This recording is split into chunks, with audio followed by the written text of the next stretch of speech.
BBC Urdu کے programme سیربین میں خوش آمدید. ہمارے لندن اسٹوڈیو سے میں ہوں عالیہ ناز کی. تعلیم اور بچوں کے لیے کام کرنے والے کارکنوں ملالہ یوسفزئی اور کیلاش ستیارتھی کو نوبیل امن انعام دیا گیا ہے. ملالہ نے BBC کو بتایا کہ وہ وزیر اعظم بننا چاہتی ہیں. If I can serve my country best through politics and through becoming a prime minister, then I'll definitely choose that.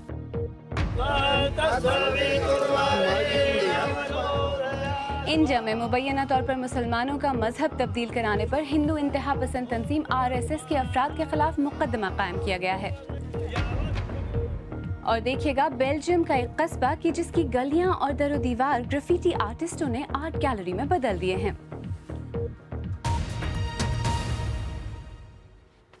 Norway کے دارالحکومت اوسلو میں بچوں کی تعلیم کے لیے سرگرم پاکستانی کارکن ملالہ یوسفزئی اور بچوں کے حقوق کے لیے کام کرنے والی انڈین کارکن کیلاش ستیارتھی کو 2014 کے لیے امن کا نوبیل انعام دیا گیا ہے. 17 سالہ ملالہ یہ اعزاز حاصل کرنے والی کم عمر ترین شخصیت ہیں. ملالہ یوسفزئی کو 2012 میں طالبان نے سر پر گولی مار کر ہلاک کرنے کی کوشش کی تھی. 60 سالہ کیلاش ستیارتھی بچپن بچاؤ آندولن کے بانی ہیں اور بچوں کے حقوق کے لیے سرگرم ہیں. ارم عباسی کی رپورٹ.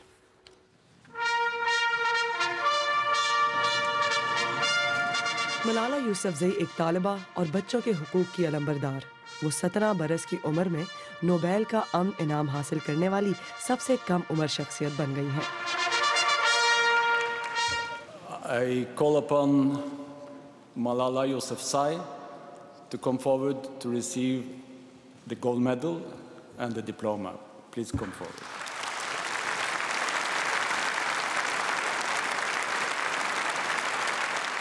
ملالہ یوسفزئی کو بھارتی سماجی کارکن کیلاش ستیارتھی کے ہمراہ مشترکہ طور پر سن 2014 کے نوبیل امن انعام سے نوازا گیا ہے. And today, I'm very happy that we are together fighting for an important cause. اس موقع پر ان کا کہنا تھا کہ انہیں خوشی ہے کہ ہم آج اکٹھے ہیں اور ایک اہم مقصد کے لیے لڑ رہے ہیں. ان کا کہنا تھا کہ یہ ایوارڈ صرف میرا نہیں بلکہ ان بچوں کے لیے ہے جو امن، تبدیلی، تعلیم حاصل کرنا چاہتے ہیں لیکن انہیں بھلا دیا گیا ہے.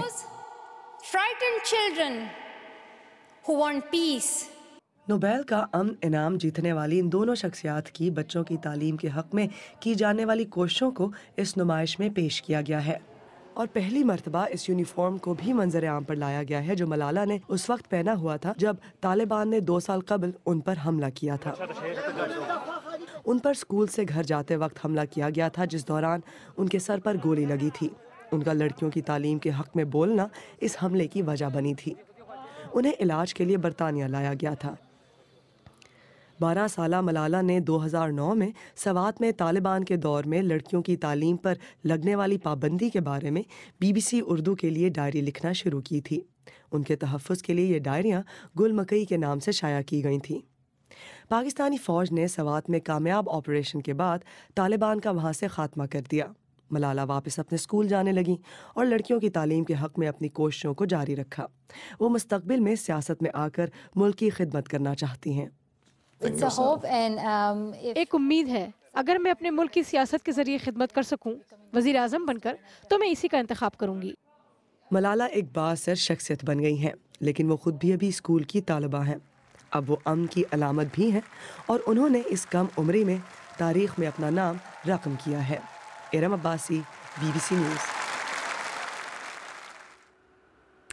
ملالہ کو نوبیل پیس پرائز ملنے پر ان کے آبائی علاقے سوات میں لوگوں کے کیا تاثرات ہیں، آئیے دیکھتے ہیں. یہ ہمارے لیے اعزاز کی بات ہے. اللہ تعالی ہم سب کو اس طرح توفیق دے کہ ہم قوم اور ملک کی خدمت کریں اور ہماری ساری بیٹیاں ایسی ہو جیسا کہ ملالہ نے ہمارا پاکستان کا نام روشن کیا ہے. یہ ہمارے لیے سوات کے بچوں کے لیے، یہاں کی طلبہ و طالبات کے لیے ایک بہت ہی اچھی بات ہے کہ سوات کی ایک لڑکی کو نوبل پیس پرائز ملا. میں تو کہتا ہوں کہ ہر والدین اپنے بچے بھی ملالہ جیسے بنا دیں. ملالہ یوسفزئی کو نوبیل پیس پرائز ملنے پر بہت سے لوگوں کے مختلف تاثرات ہیں جن میں سے کچھ آپ نے ابھی دیکھے. BBC اردو کے عادل شاہ زیب نے ملالہ یوسفزئی کے والد ضیاء الدین یوسفزئی سے یہی پوچھا کہ اس وقت ملالہ کے ساتھ کھڑا ہونا کتنا مشکل ہے.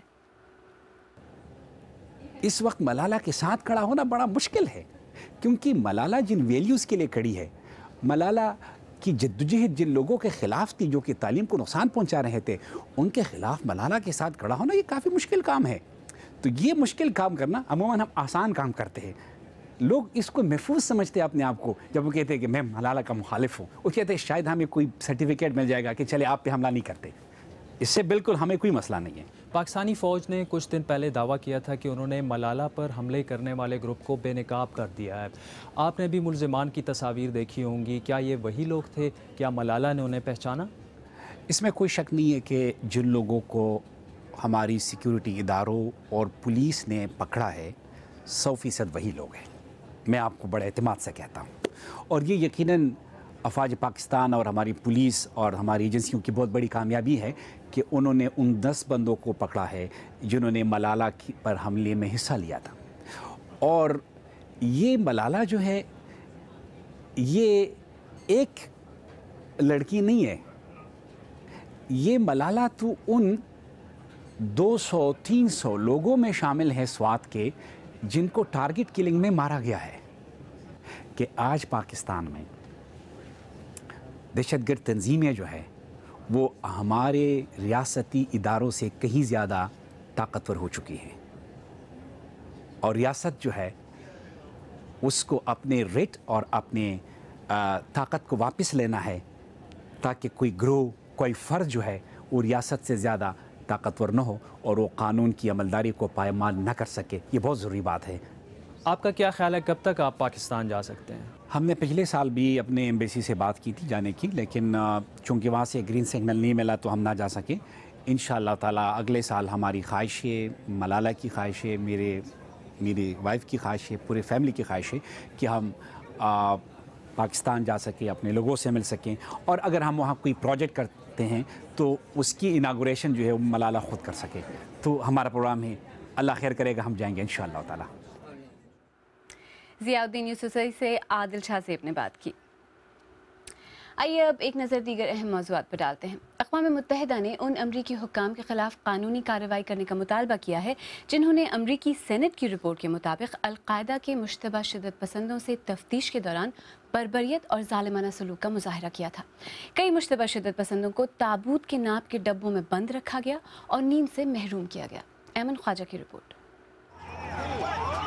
11 ستمبر 2001 سے دہشت گردی کے خلاف امریکہ کی جنگ کا آغاز ہوا اور ملک نے ذمہ داروں کو ڈھونڈنے میں کوئی کسر نہیں چھوڑی. اگر کسی دہشت گرد کو ہمارے ملک کے خلاف کسی سازش کا علم ہے تو ہمیں اس کا پتہ لگانا ہوگا. اور یہ گرین لائٹ ملنے کے بعد CIA نے اپنی تفتیشی کارروائی شروع کر دی. شائع کردہ ایک سینٹ کمیٹی کی رپورٹ کے مطابق CIA کے تفتیشی طریقے ظالمانہ تھے اور اس قسم کے طریقوں سے کوئی خاص معلومات بھی نہیں ملیں. رپورٹ کے مطابق زیر حراست افراد کو 180 گھنٹوں تک سونے نہیں دیا گیا. انہیں الگ تھلگ اندھیری کوٹریوں میں شور میں رکھا گیا. انہیں واٹر بورڈنگ یا ڈوبنے کا احساس دلوایا گیا جو جسمانی طور پر نقصان دہ تھا. ڈیموکریٹ پارٹی امید کرتی ہے کہ اس طرح کے تفتیشی طریقے آئندہ کبھی استعمال نہ ہوں، لیکن ریپبلکن پارٹی کا کہنا ہے کہ ڈیموکریٹس نے آئندہ انتخابات میں ووٹ حاصل کرنے کے لیے اس رپورٹ کو شائع کیا ہے. ہم نے سفارت خانوں میں احتیاطی اقدامات کیے ہیں. اس طرح کی رپورٹ کے شائع ہونے کا کبھی کوئی صحیح وقت نہیں ہوتا، لیکن کم از کم جب ہم کوئی غلطی کرتے ہیں تو اس کو تسلیم بھی کرتے ہیں.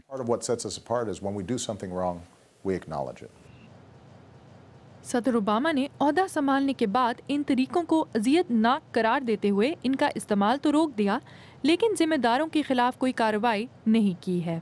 ایمن خواجہ، BBC نیوز. عالمی ادارے صحت WHO کی سربراہ نے کہا ہے کہ ہزاروں لوگوں کی جانیں لینے والے ایبولا وائرس کی روک تھام کے لیے کی گئی کوششیں ناکافی ہیں. مارگریٹ چان نے کہا کہ اگرچہ بعض سب سے زیادہ متاثرہ ممالک میں صورتحال میں بہتری آئی ہے، تاہم ابھی اطمینان سے نہیں بیٹھا جا سکتا. غرب اردن میں ایک احتجاجی مظاہرے کے دوران اسرائیلی فوجیوں کے ساتھ تصادم کے بعد ایک فلسطینی وزیر ہلاک ہو گئے ہیں.